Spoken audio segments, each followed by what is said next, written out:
We have had the technology to create, control, and steer hurricanes for decades.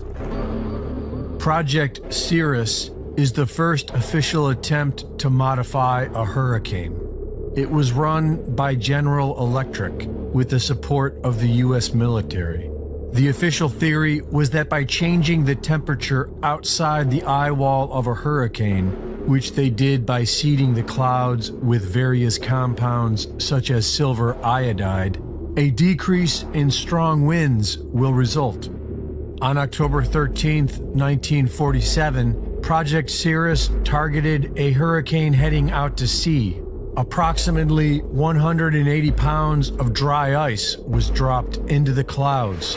The crew then reported a pronounced modification of the cloud deck, and the hurricane abruptly changed direction and made landfall near Savannah, Georgia.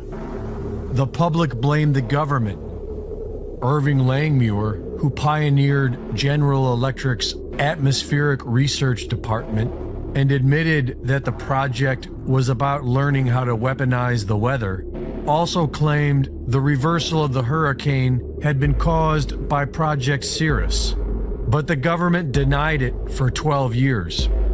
After a short delay, the project officially continued, and in 1965, Project Storm Fury had targeted Hurricane Betsy for seeding. On that day, the storm immediately changed direction and made landfall in southern Florida. Congress blamed it on Project Storm Fury, but the government claimed that the hurricane shifted before they ever had a chance to seed it. And after 2 months of congressional hearings, the project was allowed to continue.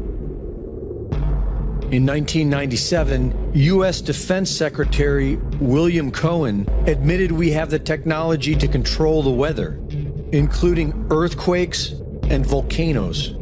The U.S. government has placed gag orders on employees of the National Weather Service. In October of 2012, after Hurricane Sandy weakened to a tropical storm, microwave imagery shows a thick red beam immediately followed by Sandy growing into a Category 1 hurricane and taking an unexplained left turn into New Jersey.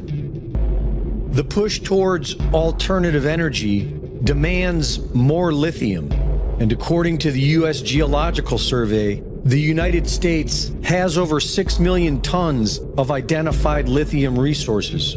The majority of this lithium has been identified in Kings Mountain, North Carolina. Kings Mountain is believed to have one of the largest resources in the world, but the biggest problem is that people live there and they don't want their quiet towns turned into lithium mines.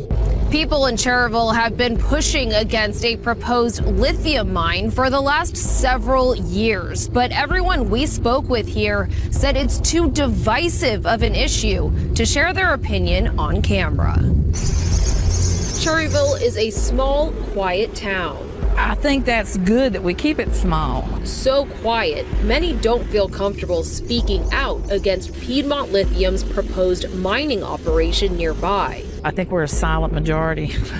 I think a lot of people are afraid to say anything about it because they are bringing a lot to the town as far as money.